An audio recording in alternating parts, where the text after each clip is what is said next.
If you're doing tattoo designs on an iPad, it is completely different than using a pencil. It's hard to stay between the lines. It's also hard to blend, and it's like completely relearning how to draw. There's also a massive learning curve when it comes to learning a new style, because your quality of work goes down when you're learning a new medium, which in turn makes it hard to build up your portfolio and to be able to get new clientele. It also could be a really big hit to your ego, because you spent 5-10 years learning how to draw on pencil and paper. And I know when I first started with Procreate, I had to relearn everything. It took a ton of extra time to be able to draw a design, and it felt to me like none of that artistic ability transferred over onto digital. So now I'm gonna show you some tips and tricks to make this transition a whole lot easier for you. Okay, so the biggest thing when it comes to learning Procreate that's going to help you out a ton is understanding layers. So my line work layer is right here, as you can see. I can take it off, put it back on. We wanna make sure that we're using this as a reference. We don't want to put any of our shading on this layer, because then it messes up our actual line work for our tattoo and our stencil. So if we hit reference, as you can see on this one, and then go above, if I use my selection tool, which is this crazy S looking thing, go to automatic, I could select the little sections that I'm able to put shading in, and it will not affect my actual line work on the design. As you can see right here, I can get rid of that. My shading's on a different layer.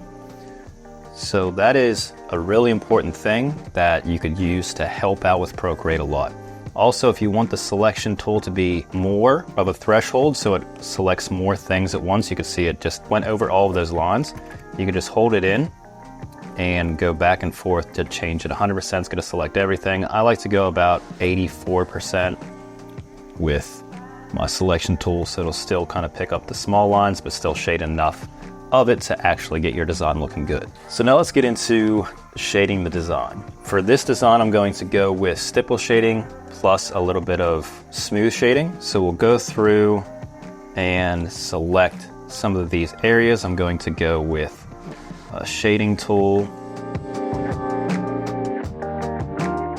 And I like to have my shader super big. You can see I'm not even on the area. If I went over it, would just become completely black. I'm just going over it like this on the outside to make a really smooth shade that makes the design look really good. So we can go through here, add all of our shading where it needs to go. We're just selecting these individually. If you selected them all, it'd be really kind of hard to keep track of where all your shading is, and it'll kind of become messy. So if you try to do two at once, and you're using this really big brush, you can see when I go to this side, it does both of them. So stay away from that. I like to work in sections as I go through. As a rule of thumb, if there's an area behind something in the design, you can see like this is behind, this is gonna be a darker area. So keep that in mind as you're going through with your shading. It will help out a lot. Now, if you're going through your design and you're seeing that an area isn't as smooth as you would like it to be, there's a couple different tools that you could use to help out with this. I'm gonna select this whole section right here.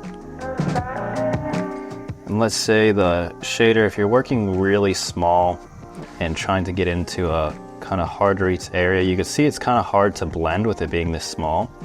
What you could do is use the Smudge Tool, which is this little finger pointing thing, and use, you know, whatever brush you want to be able to smooth it. I'll kind of turn the opacity down a little bit, and it'll help smooth out this area with your shading. You can see if you're over white, it'll kind of blend everything in, and I'll show you what it looks like with a different brush as well.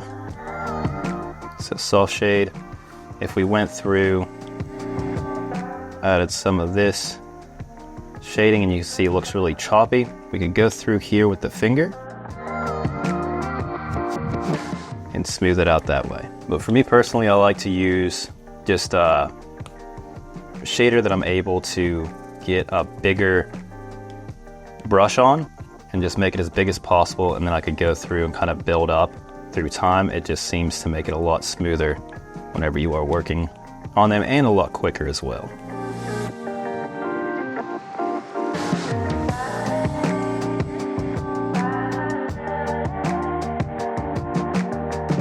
So we're just going to go through here, shade the rest of this area, and then we'll go on to our stipple shading underneath as well. So these are up front, so I kind of want to make them lighter than everything else that you see. Make this one in the back a little darker. So that's how I use my shaders to be able to create my designs. And if you wanted to add color to it, just go to a different layer on top of it like this. So you have your shading layer, and then if you wanted to do a color layer, just move it underneath here. Then when I go through with, let's say, a red right here,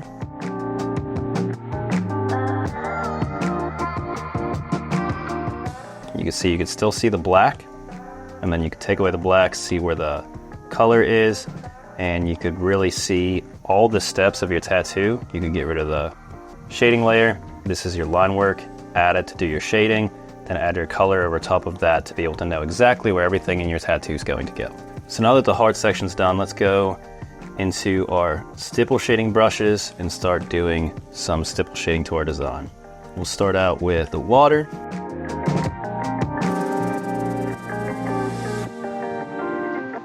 This works pretty much how you would be tattooing with it. The more you go over it, the more dots it's going to make. And then you could turn down the opacity too, to kind of make it work like it would with gray wash. Because sometimes I'll use gray wash with my stipple shading to kind of get a lighter effect when I'm going through to make it look a specific way. So you can see here the stipple brush works really well. It looks almost exactly how it would on an actual tattoo.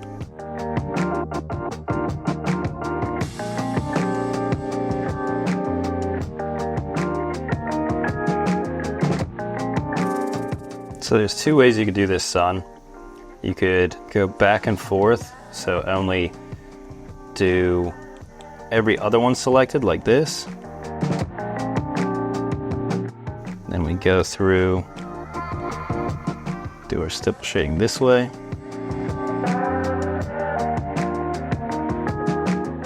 So you can kind of see the sun. It helps it pop out more.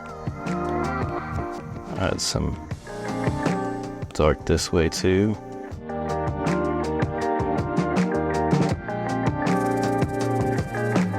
So some of these areas I'm not going to highlight because I kind of want to use them as areas to where it kind of pops out, but I want it to be darker right behind right here because it's showing that kind of the foreground, middle ground, background.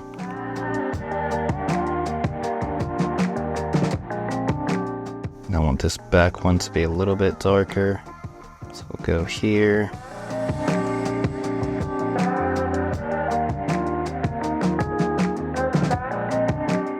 This right here, instead of doing stipple shading, I'm going to go through and make this part shading with my other one.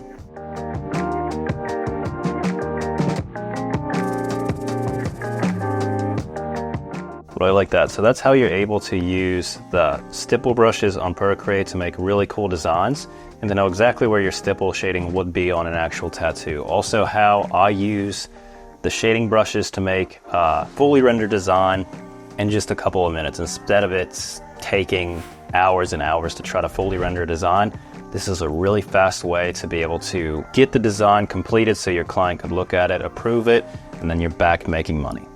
This is just one of many techniques that we teach in our upcoming Blackwork Seminar. If you'd like to check it out, it drops on this date. Inside, you're going to learn a completely new take on blackwork designs as we combine Japanese and New School. Hit the link in the description to check it out. Thanks so much for watching, and I'll see you in the next one.